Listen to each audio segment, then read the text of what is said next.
one. Welcome to Washington East to West Sports. This is episode 52, a full year of Washington East to West Sports. I'm Matt Beatty, joined alongside, as usual, by Sean Beatty and Kevin Ardall. If you want to get involved in the show, go ahead and tweet at us. I'm at Beatty_Matt. Sean's at Sean_Beatty. Kev's at Kev's Believe with the first name, believes being a 3. Subscribe to us on YouTube. Follow our page on the Eli Network. Leave us a comment. Tell us what you think. Kevin, we're going to start with you and the Seattle Sounders. I don't know what you did this week, but you have brought the losing ways back. They lost 2-0 to the Portland Timbers yesterday in a back-to-back game with the OL Reign, who did win 2-0 on 2 Megan Rapinoe ghosts. So at least the women were able to win. But Kevin, why did you take away their blessed luck that you had given them? I had a friend of mine go to a game, and I didn't want them to be happy watching it as a joke and prank on them. So I said, I'm pulling off the luck. They're going to lose this week. You're going to enjoy the loss. You've let the power go. Yep. You've let this power go to your head, man. It's dangerous to get. I do what I want. I do what I want. It's way too much power, Kevin. Yeah, there's a lot of. Depending on how I feel this week, I might bring it back. It's been a tough work week. You're a monster. We'll see how I'm feeling, how generous I am. Tough work week. He wants to kind of, bring everybody down to the toughness that he's been feeling. I get it. Well, the Sounders have some time off. They are not back in action until September 11th at Lumen Field against Minnesota. So hopefully Kevin will find it in himself to forgive them and bring them back to their winning ways. Let's also talk about the Seattle Storm. Kevin, we need some of the luck there. The Storm are on a 3-game losing streak, losing to the Minnesota Lynx 76-70 last Tuesday. They lost 73-69 to the Chicago Sky on Friday. And then they had a terrible loss to the Chicago Sky on the next game yesterday, 107-75. And they are back in action this Thursday against the New York Liberty in Everett. So hopefully Brianna Stewart, Sue Bird, Jewel Lloyd, and all those players can bring it back. Kevin, any words of wisdom to get them going on a win streak here? Watch more film instead of being in a skybox at a Seahawks preseason game, eating popcorn and giggling. Sean, any words of wisdom for the Seattle Storm? No, Kevin. I'll let Kevin work. Just appease Kevin. Let him work his witchcraft. Whatever you got to do, Storm. Yeah. I don't know. Apparently, Kevin holds the power over the Storm and the Sounders. They were at the Chargers Seahawks preseason game in a skybox. All of them just watching the game. So I was like, oh, maybe instead of doing that, I won't.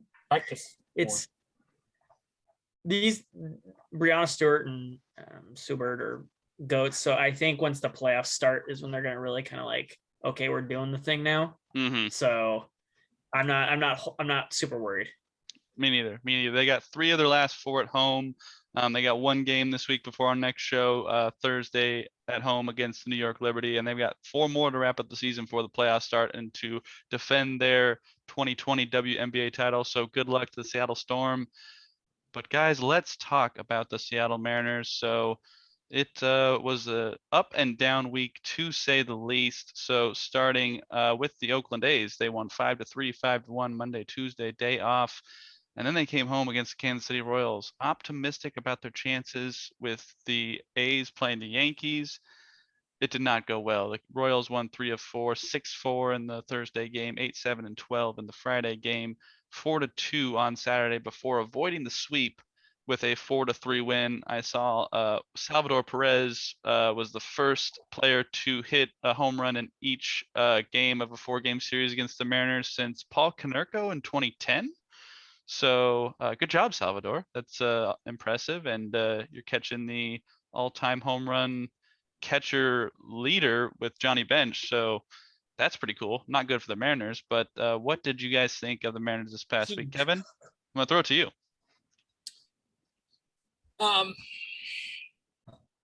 Yeah, as a whole, I guess it's okay because they went 500 on the week.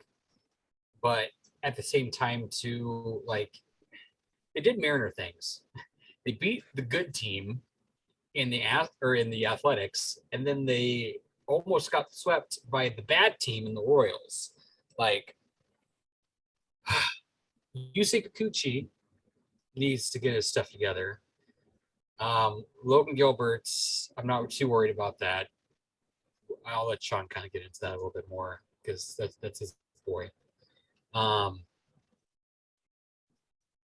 We need more at bats, more people to be hot other than Ty France. Like the rest of this lineup needs, Kelnick's been still hitting well, but like everybody kind of needs to do their part. Like the offense can't just be one dude. Like you need consistency on a basis, especially if we're going to start competing next year or the year after. Like it's got to be consistent. Like this whole winning by, and then we beat the Royals on Sunday by 1 run. Like I don't understand, but yeah, it is what it is. Are the Astros murdering us right now? I forgot to No, it's 3-2, mid seventh right now. Dylan Moore and Marmoleos have hit home runs. I don't even get this team. I don't know what this team is. Marmoleos back? Yeah, he got recalled today. Oh, he hit a home run. They murdering down the hit for Marmoleos with Dylan Moore, and then Dylan Moore hit a home run. I don't even know what this team is. Kevin, they have their witchcraft. They stole all your witchcraft. I don't know what the Mariners are. I think they just roll like D20s and then they just hit luck or something. Yeah. Like I don't know what. But to Mariners fans, I'm gonna be real with you. Like, don't get your hopes up for playoffs this year. Like, just stop. This we've already kind of. I won't go too deep because we've already kind of got into it. Like, we're mediocre at best right now, and we're getting really, really lucky. You can just look at the run differential to let you know the case of that, which we've already stated. So, what's our run differential right now? One of these things is not like the other. If you come over here, Matthew, and look at expected win-loss, we would have the same record as the Royals, is what we're supposed to have. So, God, if you're the Blue Jays, you gotta be pissed. Oh, they're pissed. Trust me, they're pissed. Like those fans are pissed. But like seriously, we're getting so lucky right now, and we need to work on some things, especially in this off season. The young kids need to like work on their game. Like this off season needs to not be an off season, if that makes any sense. Like this is like next year is the year where we're gonna start. Like so, like it's get your butt in gear mode. Like I know you're tired. I know we're almost hitting September, but like this is where the big boys come to play. Oh, is that Mira? Mila. I just had to show Mila for a second. Oh, nice. Oh, I didn't even see. Oh, there she is. But yeah. So other than that, I'm trying to think what else was good this week. The kid that we got from the Pirates, Anderson, has been actually very good. So the positives, Anderson has actually been very good as a starter for us. Like Anderson's been a monster. 3 out of 4 quality starts in his past 4 starts for us.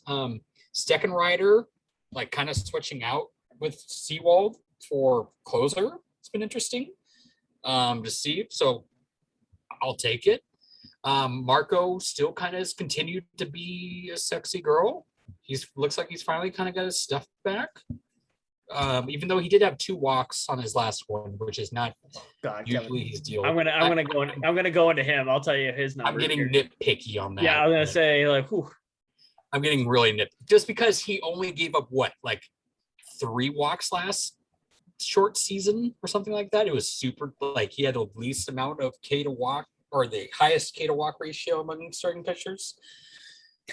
There's a stat here that Dylan Moore only has 2 hits all season against the Astros, and both are home runs. So it just came on the screen. Oh yeah, when was the grand slam, wasn't it? Yeah, no, he's been terrible against the Astros all year, but when he gets a hit, it counts. So yeah. So all in all, it was a Mariners week. We were good against the good teams and crappy against the crappy teams. So just hope we don't make the playoffs because we're gonna dominate. Yeah, apparently. Unless like a bad team somehow sleeps. Yeah, like, if we run the Angels make it in somehow or something. If we run into the Tigers somehow, they make the playoffs, we'll be in trouble. Yeah, we'll be in trouble. Sean, I'm gonna take it before I throw it to you. So, How dare you? no, how dare I? Yes. Yeah, the Royals was disappointing. I was actually able to watch the game on Tuesday while I was at work, and man, I really like Chris Flexen. I hope he is a part of this Mariners future. He is pitching very well. I know he signed a 2-year deal, I believe, so we've got him for one more year Pitched after well this. today. Huh? Pitched well today. Yeah, I mean, I like watching Chris Flexen Almost pitch. a quality start. Kikuchi has, I think we mentioned this last week. Kikuchi has kind of fallen off since his All-Star appearance. And that's really disappointing to see. So, man, that option is looking more and more not like a good idea. But I mean, it really depends on what else you can get out there. But overall, I think the bats are looking pretty nice. I really hope Kyle Seager is coming back. We have that option, and I really hope we pick up that option if he wants to come back. And Kelnick is hitting home runs now, and it seems like there's guys just hitting home runs randomly, like Marmoleos today. So, and the Mariners, to quote Dennis Green, we are who they thought they were. So I mean, it's no surprise. The playoffs would be nice, but just enjoy at least the winning record for now, because it could be much worse. We could be the Royals. We could be the Orioles. So We should probably be just the Royals, but that's fine. yeah. So just enjoy what you got here, and I think the next 2 weeks are going to be key, because you've got 6 against Houston, 6 against Arizona, and it's going to be the high and the low. Like Kevin mentioned, we played good against the good teams and then bad against the bad teams. If we played to Arizona's level, that'll probably just kind of be indicative of how September will go, and we'll move on to Seahawks football like we always do for the last 20 years. So I'm okay with that, but it would be nice to pay attention down the stretch. Sean, what do you think? I think this is going to be really dark. The season ended against Kansas City. That was your chance to do the thing. They had a 3% chance of making the playoffs after the Oakland series. But if you just win the series. Like I'll just say, let's say you just win the series. You are ahead of Oakland. You're 2 games back. If you just win the series. But you didn't. So now you're 4 games back of Boston instead of 2. It's and if you swept, like you're 1 back. So like I don't. That's the frustrating part. Like they should have beat and put up a fight, and they had the lead in every game too. And Salvador Perez, I don't know what they did. Him and the guy from Texas, I saw a tweet. Him and the dude from Texas just like are not good, and then just decide to be good against the Mariners in the 8th inning or in the 5th inning and beyond. Like they're just, I don't know what those 2 guys did, but that Kansas City series was rough, and there was people freaking out online. I saw again, but it did suck. It really did after the high of the Oakland series. But like Kevin said, Kikuchi, I think at this point, you can't pick up his option. It's too much for what he's giving you. As painful as it says, as a guy who owns his, like not a t-shirt, but a jersey shirt, I really like him, but I don't think you could pick up his option right now. Well, let me ask you, Sean. Is he absolutely a no-go, or does it depends on what else you can get in the market this offseason? Because Kikuchi was good in the first half of the season. I don't think you should base it entirely off of the second half. But like his overall, he didn't take the step overall this season in the whole season that he was supposed to. Like he's still not, he was an all-star because the Mariners needed an all-star. Let's be very clear here. And we've already talked about it. The all-star should have been JP Crawford probably instead of Kikuchi. So, and honestly, Flexen's a better pitcher. But I mean, If Paxton comes back fully healthy, would you rather have him or Kikuchi? Paxton won't be healthy the whole year. That was the problem. Like, he'll never finish a full year healthy. He never has. Expected ERA of 4.8 for Kikuchi is just rough. It'd be really hard pressed. What I say is, because you have Flexa next year, because you have him for 1 more year, who I love. Marco, you obviously still have Marco, and then you're going to have Gilbert. You have 3. Tyler Anderson's a free agent, but 31. So you're going to have to make room at the end of that year anyways for probably Brash, Kirby, or Hancock. One, if not two or all three of them. You also have Dunn coming back. You also have Sheffield coming back. You could pick up you sign a guy. I just don't see where you have an opportunity for Kikuchi to play, because if you pick him up, you have to pick him up for 4 years. It's not just a 1-year option; it's a 4-year option. So it's like you sign for 4 years or you don't sign. So I don't see 4 years of Kikuchi being viable at this point. I agree with you on the Kyle Seager. You pick up Kyle Seager's option, but yeah, I love Kikuchi, but I just don't see it at 30. He'll be 31 next year, coming off of a season like this, and really hasn't put together a really solid season yet. I don't see it. Logan Gilbert does scare me a little bit, but again, he's so young. Like Kevin was saying, it's an innings thing. It's a weird year for him. Weird last. What year if you turn down the option and Kikuchi wants to come back for 1 year, $5 million? Absolutely, in a heartbeat. $5 million is Paxton got 8. Matthew didn't even pitch like 4 pitches.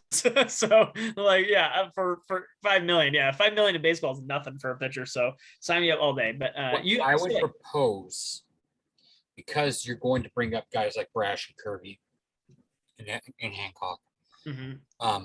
You decline the option and bring back something like a contract, but have him be your Rowanus Elias. Have him be your guy that gets you 3 innings when your pitcher has a rough start. Well, he'll have to start. Like, I like the idea, but he'll on the start of the season, I guess he'll start games for you because you'll still need a starter. And you'll probably go to a 6-man rotation. I would ask him if he's comfortable with being a bullpen guy, and then he's an emergency starter if you need him. He probably will say no, but you could just kind of like lie to him, but be like, you're a starter, but then like sit him down. Because again, like Dunn is there, who honestly needs some play because you need to see what you got there. He was good before he got hurt. Yeah, Sheffield like hasn't been good, but was good the year before. So it's kind of like, who is Justice Sheffield? Who's coming back? Maybe you'll get him like some innings at the end of the year. But like I said, Flexen's 3 years younger than Kikuchi. If you're going after anybody to extend, like it's probably Flexen. Yeah. So yeah. I would go after Flexen a little bit more harder than I go after Kikuchi. And then if you want a stopgap, I think the stopgap, Matthew, or Kevin, in that situation is James Paxton. James Paxton will sign a 1-year deal for you, knowing that those pitchers are all coming and you won't be on the team next year because you'll have 3 guys that are going to fight for 1 roster spot or 2 roster spots.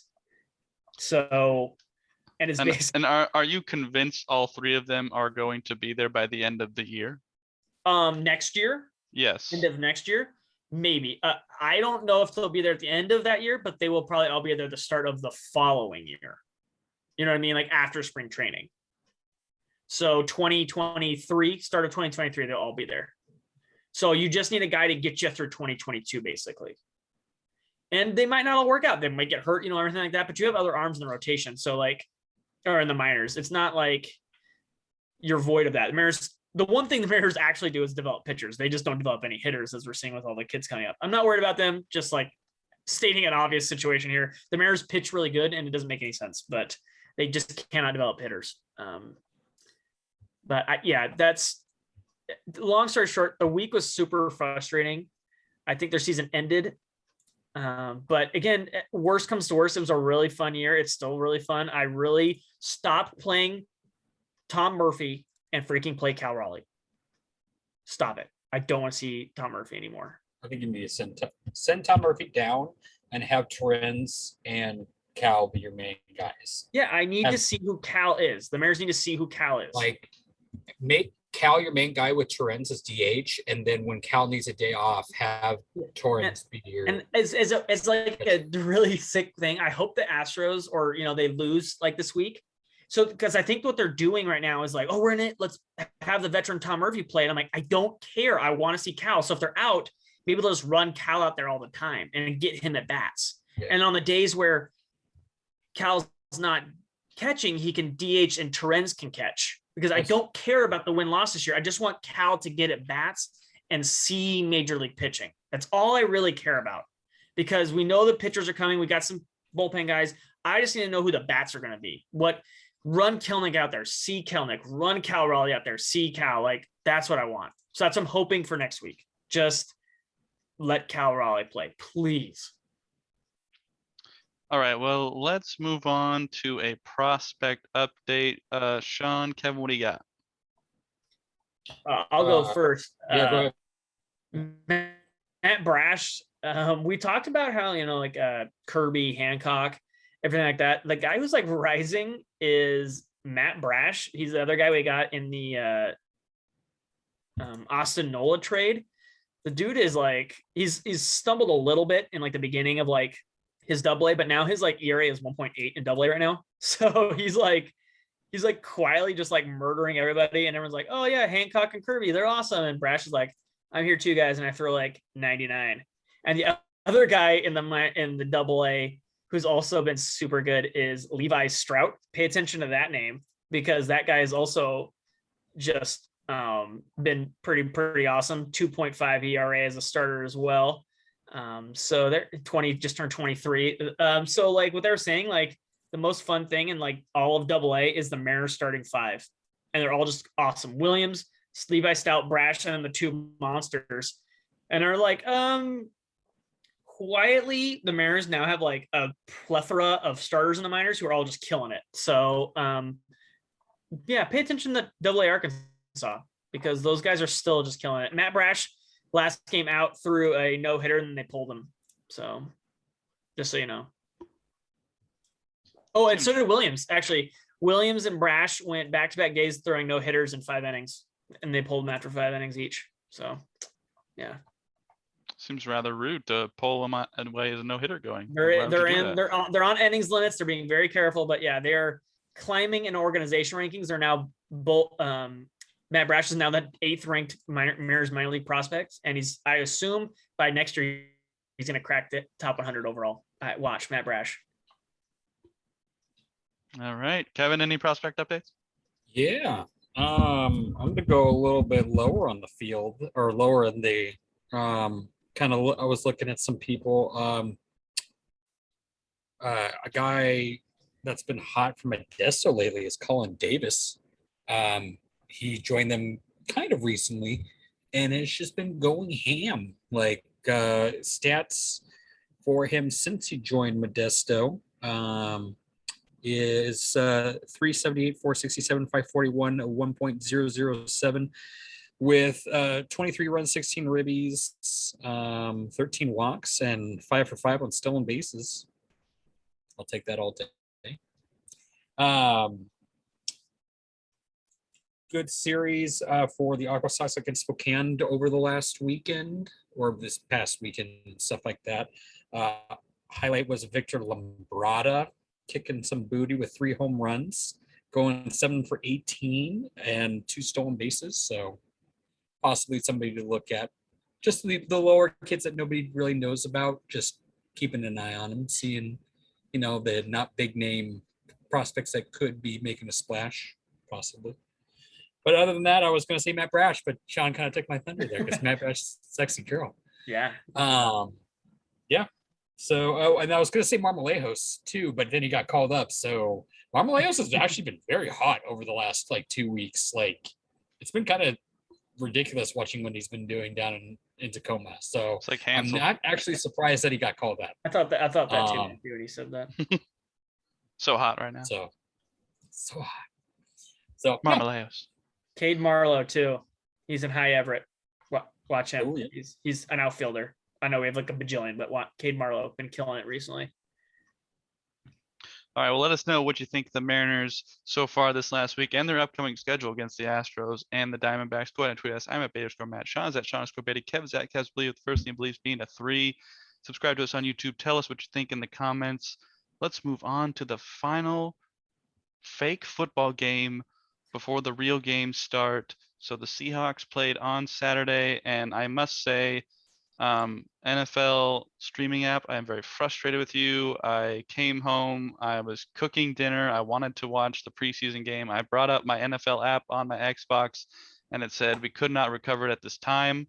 I typed in my info for NFL Network, and I still could not watch it. I don't know if it was blacked out. I don't know what the deal was, but somebody needs to pay and it's not me because I did everything in my power to watch this game and I couldn't watch it. But I did listen to the beginning of it on the radio on the way home, so I know I didn't miss any of the ones. So that's fine with me, I guess. I still would have liked to see some of it.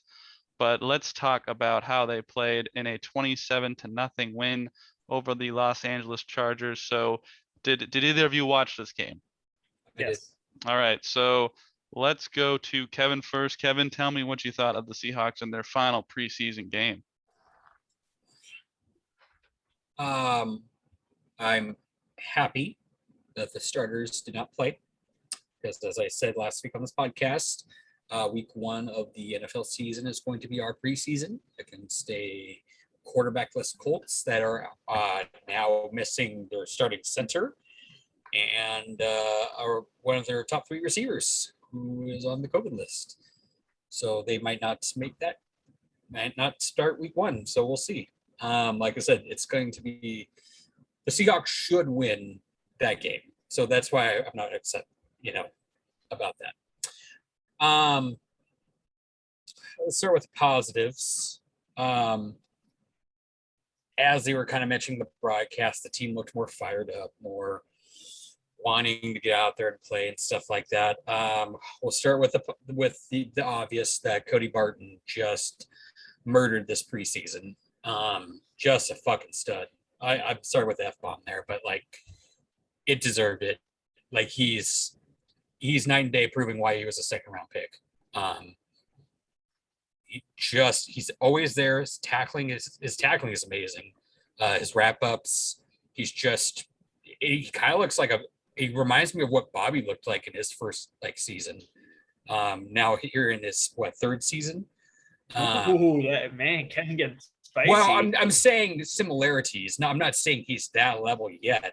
I know. But like the good stuff that we saw, the good stuff that we saw in Bobby's first season is what I'm now seeing in Cody Barton. So that's a good sign. What else? The whole Blair thing. I'm glad Blair got some time out there. It was that was all Cody Barton.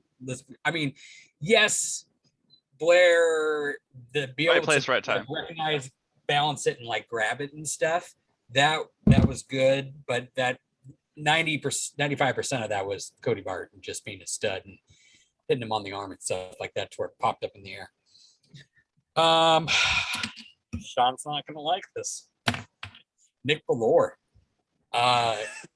is making this team. Why don't I like Nick Bellore? Because one, I agree, we don't need a fullback, but the fact that he can play multiple positions and he was top 3 in the league in tackles and special teams last year, he is as a backup linebacker, I think I'd be okay with it. Just because, one, yes, he's not going to be the level of what Bobby Barton are, but you never are.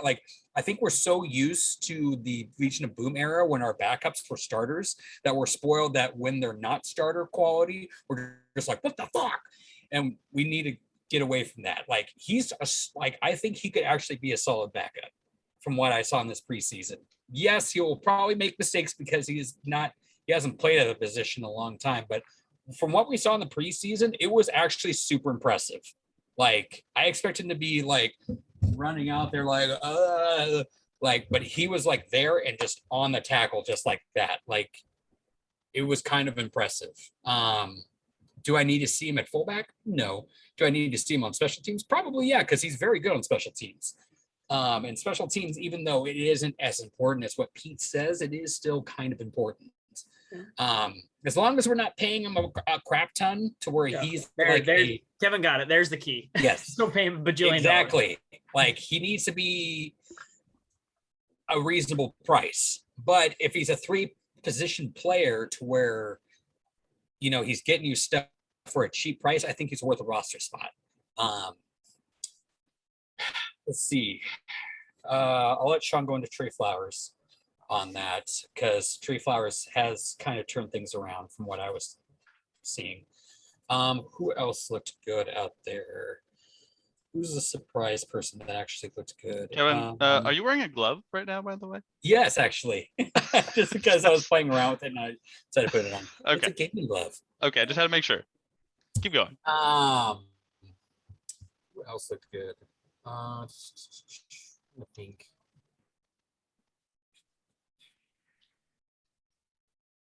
I think an offensive line actually looked better.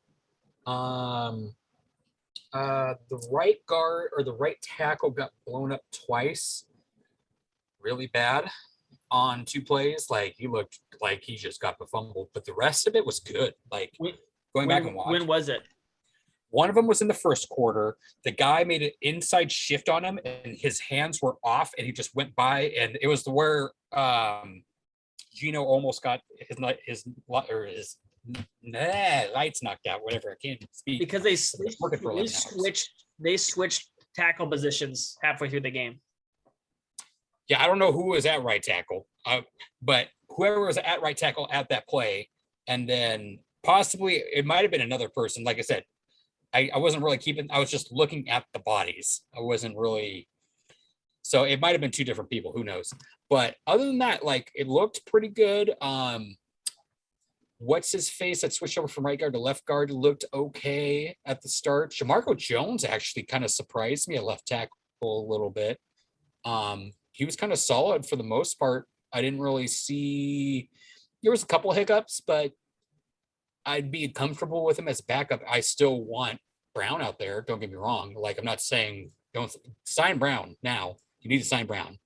But Jamarco as a backup would be, I think, fine. Negatives.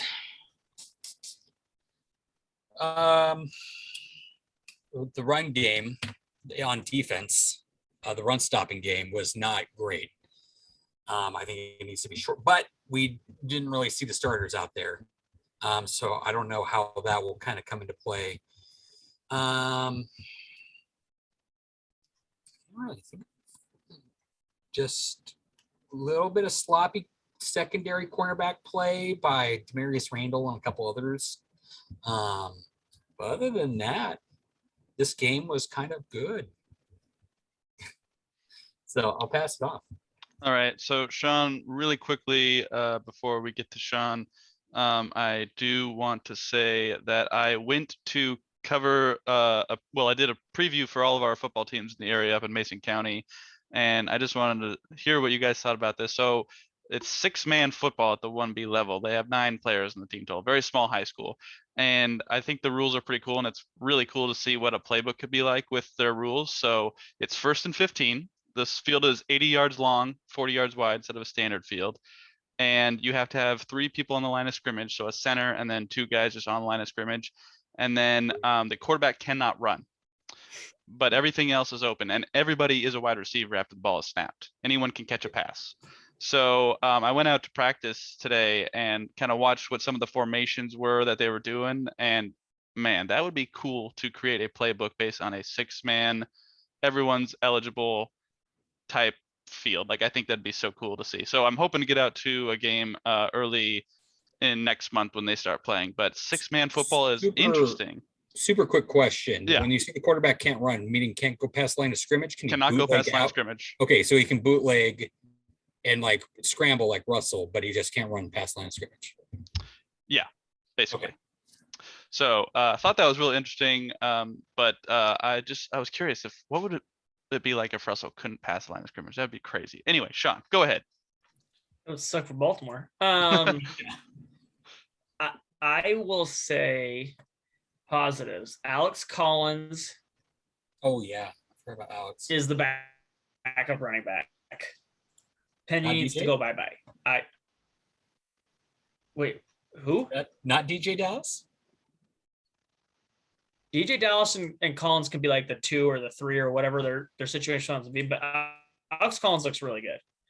But Rashad Penny, I don't need to see anymore. You can trade you for the 6th rounder we just traded today. I don't need to see you anymore. Sorry.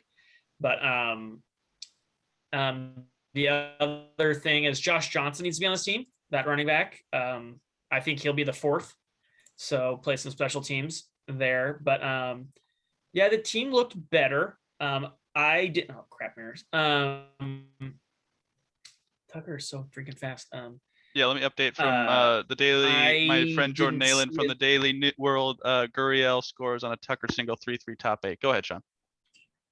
Joe Smith, the guy we got from the Astros, gave up the run, so that was awesome. But sorry, I got a little distracted there. I didn't see that, but I did see what Kevin said with the right tackle. I didn't see that.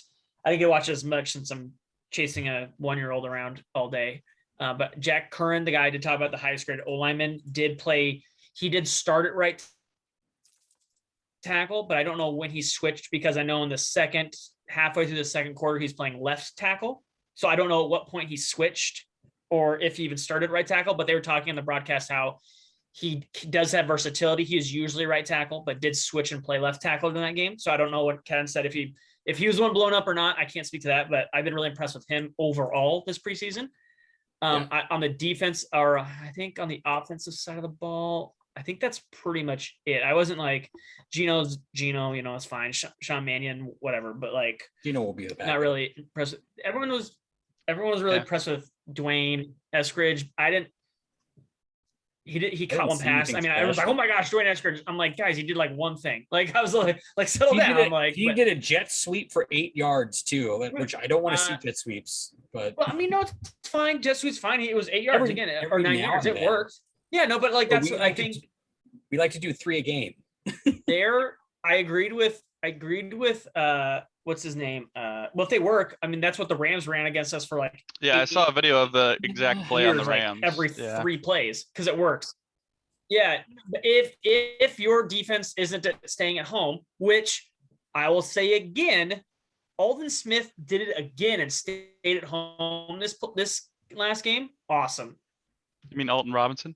Alden Robinson. Or Alden Robinson. Yeah, Alden Smith got cut. Yeah. Smith. Yeah, sorry. Oh, I didn't even think about him. I didn't even think he's gonna make the team. But the next guy,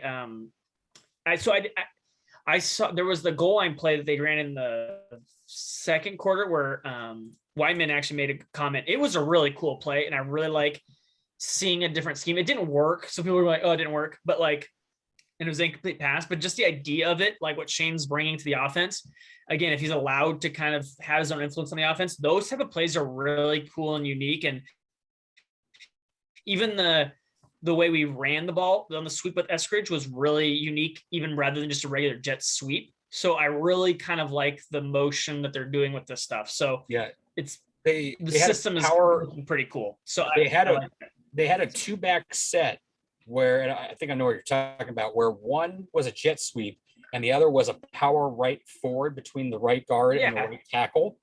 And they faked that, but did the jet sweep, and it was like 7 yards. That was good. I liked that. They just do some cool things on offense now that or some things I like on offense. It's going to look a little different. Obviously, they didn't show a lot with actual Russell, DK, and Tyler, obviously. Yeah. I will say on defense, Kevin, like Nick Bloor, I actually think other than Cody Barton was the best player. Cody Barton's going to start. Yeah. Cody Barton does over pursue too much. That is where he will get burned. But when he makes that decision and like, if he makes the right call, he is so good at closing that gap that it's awesome. He just needs to make the right call more often, but I think that'll come with time and working with Bobby, that he'll get better. Working on the field with Bobby at the same time. Joe Radigan, the linebacker from Army. I think that guy actually even John Radigan. Did I say John? Yeah, I thought you said Joe. Never mind. Go ahead. No, you said John. Yeah. Yeah. Okay. I think he played great. I don't know what they're doing with these linebackers coming out of middle nowhere, but he looked really good, I thought. Galvin Hillsop, again, looked really good at corner. He needs to play. Ugo needs to get some playing time. Witherspoon, hasn't looked that good this preseason. I'm not super worried, but doesn't look great. I'll say this on the podcast. I loved Reed. We're going to talk about him. We traded for him. He was my guy in the combine and coming out of the draft last year that I really, really liked. obviously there's ones that, you know, in the first couple rounds, those guys that are like obvious no brainers are first couple round guys, but like guys that like, you know, later I'm like, oh, this is a really good value guy. He was my guy. I picked him from Penn State. I was like, that guy's really good. He's so smooth as his hips. Seahawks won't ever take him because, you know, he's not their prototypical guy, but I'm really glad they traded for him because I'm like, look, this guy plays corner. You're not stuck in your ways. Like, I think there's something here. So I really like that guy. He's going to play. They made a trade for another guy again. I think this corner at least room can make a lot of headway if you play Blair and if the safeties pull their heads out. Like, there could be something here. There's the making of it. It's going to come down to the defensive line. That is still a huge question mark. I don't know if it's going to be there. They've shown enough nice things, but again, I've talked about it that at the end of last year they played absolute crap for quarterbacks. They won't get that lucky this year. They'll have to actually play good quarterbacks. So we're gonna see what they're made out of real quick. But I liked what they did on defense for the most part all preseason because again they played the Denver starters week 2. So I'm not worried about that. Like a bunch of backups play the Denver starters. Who cares? Week 1, it's week 1. I just want to see guys get playing time. It's like the Mariners. I just want to see certain guys fight for a job or like guys that are like on the up kind of do some things. And the guys that I kind of wanted to, like Ugo, Hillsop showed up out of nowhere. Kevin's been a big Alden Robinson fan for a year. Looked really good. Robinson looked really good. Like, so I really liked some of these guys that we're kind of finally seeing. So let's see what they look like on Sundays. All right, well, let's transition into what the roster might look like tomorrow. So we are recording on Monday night, so the cuts will be made by Tuesday at 1 p.m. Pacific, I believe. I'm not sure if it's... Before we say their cut, they did trade for Sidney Jones today. Yes, yeah. Mm-hmm. Yeah. We're going to get into some of that news here, but so it is actually... It's relevant to like the Seahawks depth chart. Yeah. 1 p.m. Pacific tomorrow. So looking at this from Brady Henderson of ESPN, quarterback, I don't think that's much of a question there. Running back, he's got Carson Penny, Dallas, Homer, and Belore. Yeah. Tight end, he's got Everett, Disley, Mabry, and then obviously Kobe Parkinson will probably start on injured list depending on how he looks. Wide receiver, Lockett, Metcalf, Eskridge, Swain, Hart. Offensive line, Brown, Lewis, Pochich, Jackson, Shell, Ogubwe, Forsyth, Fuller, Simmons, and Jones. Defensive line, Dunlap, Ford, Woods, Hyder, Mayowa, Collier, Green, Robinson, Monet, and Kim DJ. Linebacker, Wagner, Brooks, Taylor, Barton, and someone not on the roster. That's an interesting call there. Cornerback, Witherspoon, Reed, Flowers, Brown, Randall. We're going to talk about the moves that Sean mentioned just a second. And then safety, Adams, Diggs, Amadi, Neal, Blair. Special teams, that's already locked, and that's not a question there. So I just want to ask you guys what you think of this and where you think it might be the biggest differentiation tomorrow when the actual roster is made. I would probably agree with what Sean said about the linebackers. I feel like that's just a little thin, especially with someone not on the roster, but having Sidney Jones come over means he's going to be added to this list. I don't know if Randall has made this team, and he didn't include John Reed, who we traded for. So it makes me think that these were just moves to kind of see what they can get out of their cornerback room. And it's kind of curious to see where they go with the cornerback position because they've traded twice for a cornerback in this preseason. So I'm not sure if they're questioning their depth or their starters or what they're really looking for. I think this list is pretty accurate. I would probably take off Randall and put on Jones since they traded for him. And then on the linebacker position, I would like to see someone else on there other than just 4 guys. And I don't know if Darrell Taylor is a true linebacker, so I'd like to see somebody who's played the linebacker position a little bit more. So maybe keep the guy that Sean mentioned or keep one more linebacker just to have a little more depth to that position, because KJ Wright is definitely going to not walk through that door unless miracles happen. So I think those are the 2 positions I would question on this roster projection. Kevin, what do you think? Let's start off with the running backs, if you can scroll up to that real quick. This is where I just so one. Where was Travis Homer this whole preseason? Like, he's hurt. Is he? Okay. because I was like, what? God, I would we personally like should- Collins. I will admit, because I was a Penny fan. Penny had an okay preseason. The other running backs had a very, very much better preseason. So I think we do need to move off Rashad Penny and try to get anything we can for him for a team that is struggling with running backs to get a sixth, get a seventh back, and just eat crow that we screwed up on that. So are you saying trade Um, Penny before the cut tomorrow to get something? If you can. Otherwise, if not, probably you might just actually have to, because I believe Alex Collins should be on this roster. Proved it yesterday, and I agree with Sean. He is. I have DJ Dallas above him, especially since he will probably be our returner as well to start the season. But your returner is usually your third, Yeah. though, not your second. Yeah, it's true.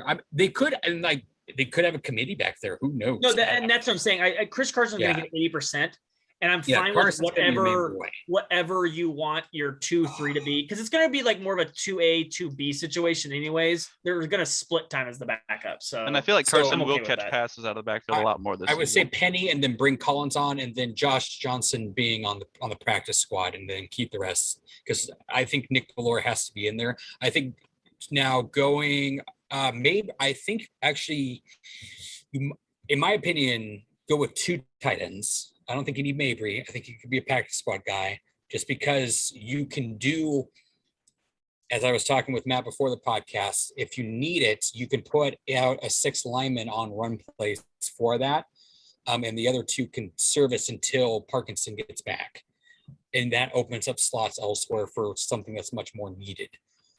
Scroll down a little. Yeah, but Pete's not going to do that, though. You know he's going to carry Greedy. Well, I don't know. He likes that 6 lineman thing, but I don't know with the whole new offensive system. Who knows? Oh, he's a 3. They try to bring in Luke Wilson. They're going to have 3 tight ends. The wide receiver will probably have a weird random 6 that we were not thinking of somewhere. The offensive line is okay where it's at. Defensive line is going to be a weird, funny question mark this up. Like, the backups looked okay enough this preseason, and we didn't even get to see the starters. So like, we might actually have depth there for once in a long time, depending on what they do.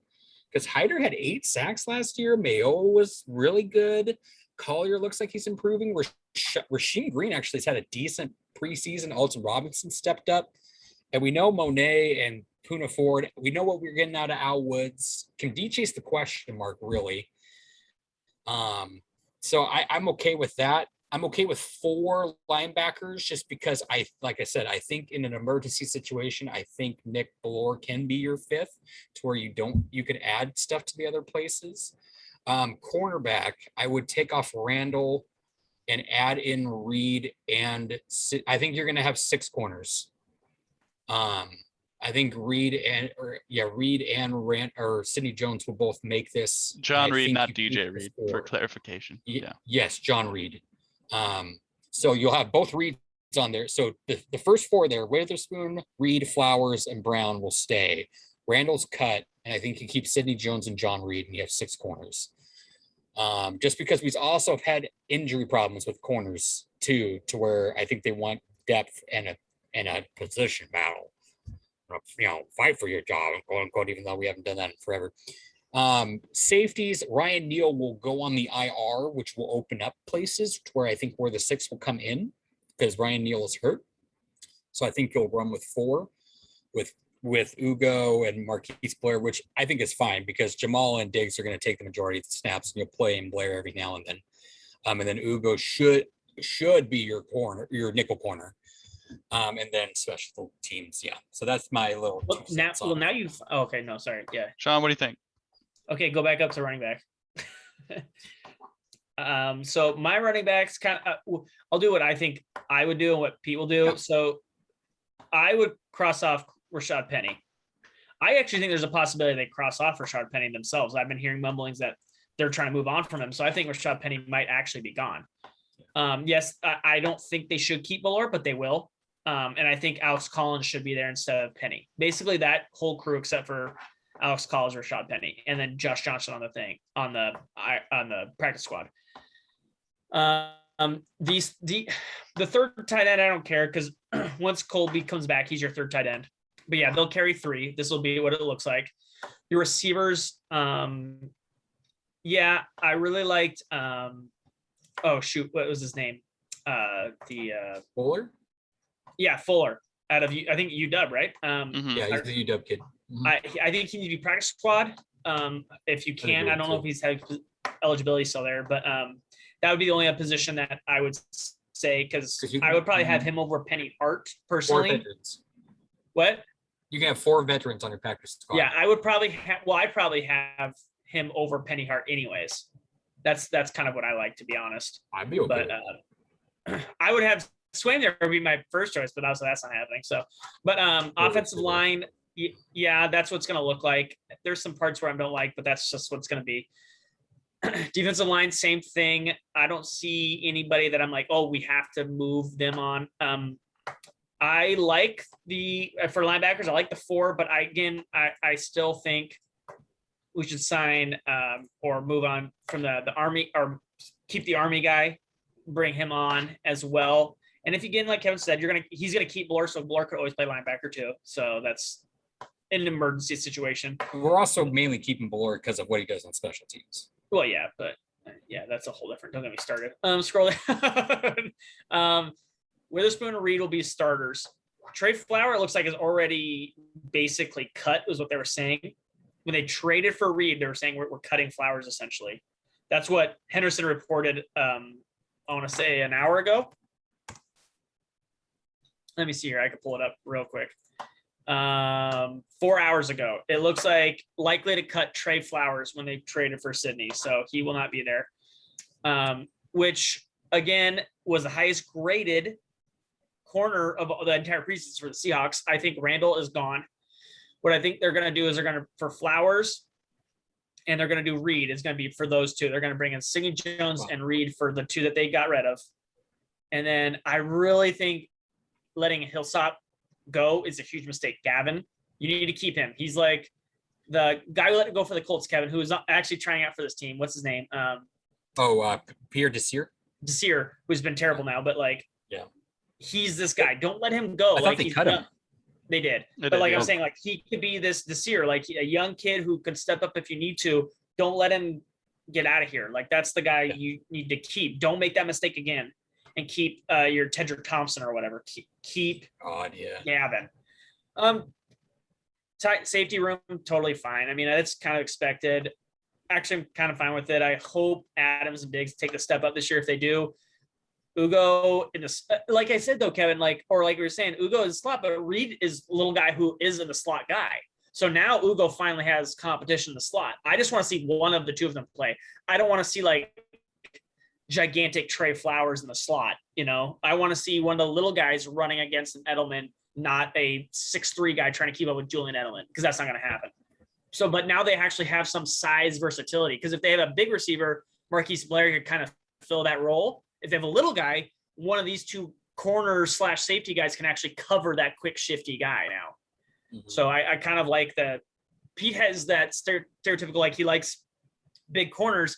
Big corners also, they're limited in what they can do all across the board, and they now have some little guys mixed in there too, which is really nice and has some shiftiness. So he got it mostly right, I think. And I mean, this is just his guess, but I think, and he's got some inside stuff. But I don't hate this roster, so I'm okay with it. Yeah. I think they did some nice things, especially at the end, to fill some spots.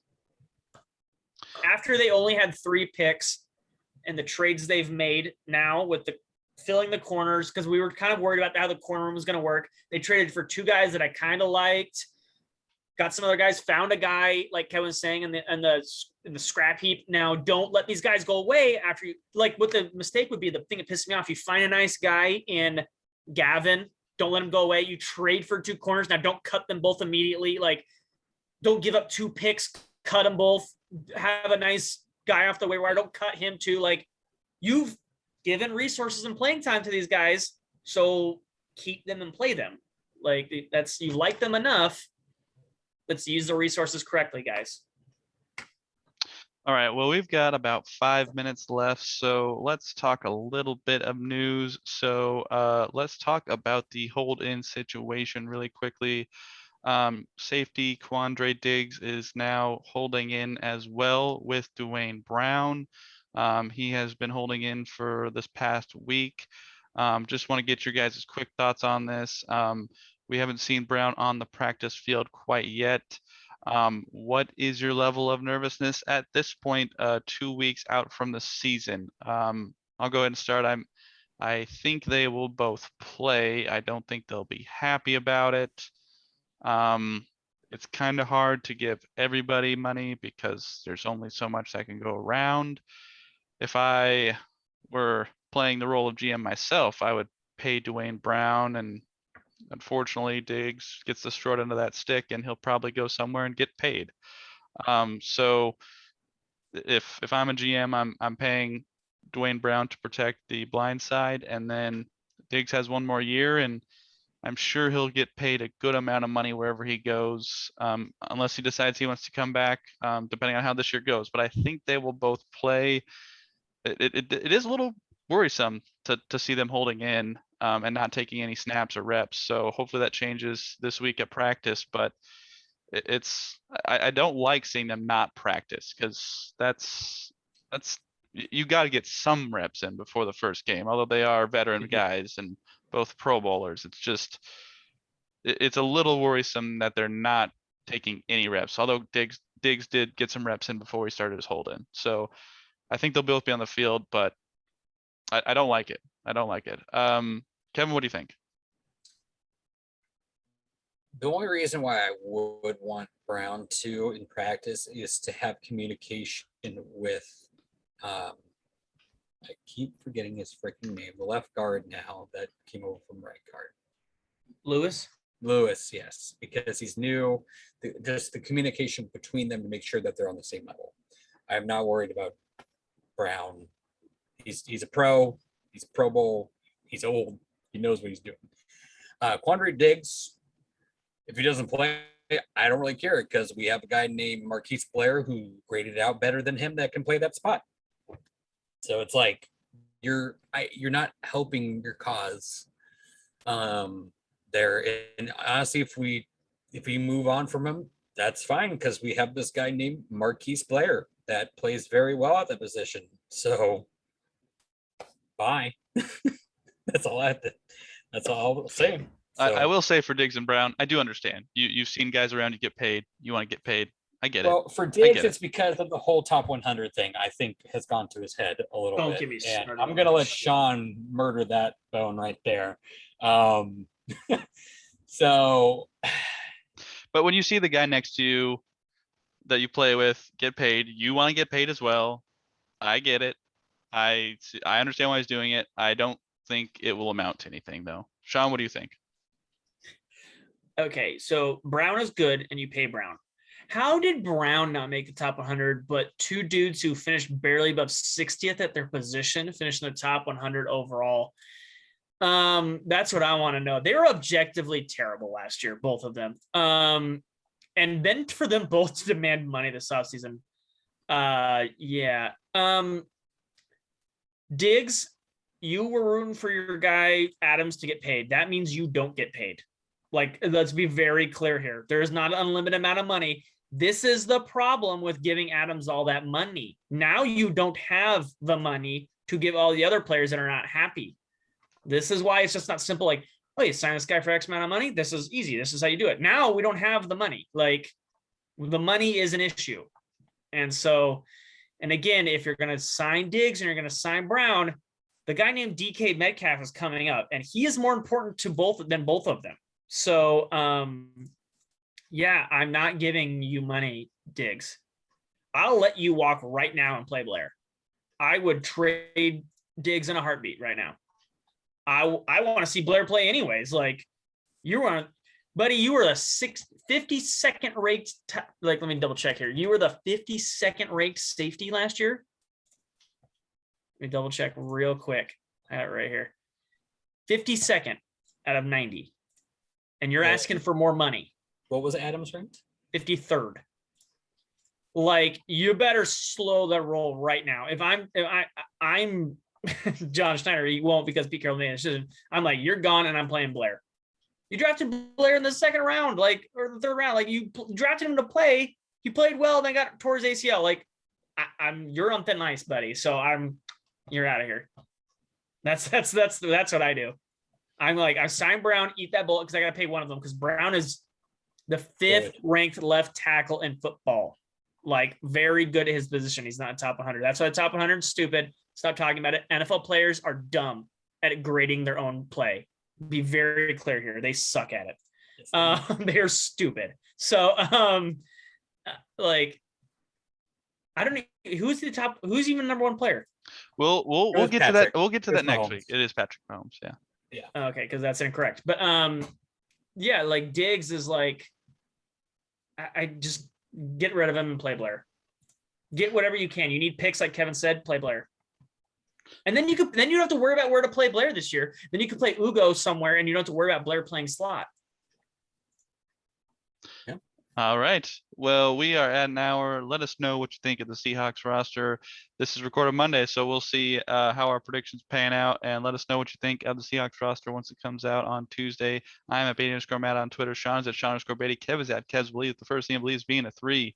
Next week, we are doing our NFL preview. We are going to tell you how the Seahawks will do. We'll project some playoff teams. We'll project some records, and we'll tell you how the NFC West is going to shake out. And we're also going to get to some news we didn't get to today. Luke Wilson joining the team and then retiring a day later. Matt Hasselbeck and Holmgren are joining the Ring of Honor. So a lot to get to as well. And we can talk about that NFL Top 100, because I have it on my list here. So I'd love to hear some of your guys' rants, because that sounds like it would be very fun. So we will see you next week for our 53rd episode and our NFL preview on Washington East to West Sports.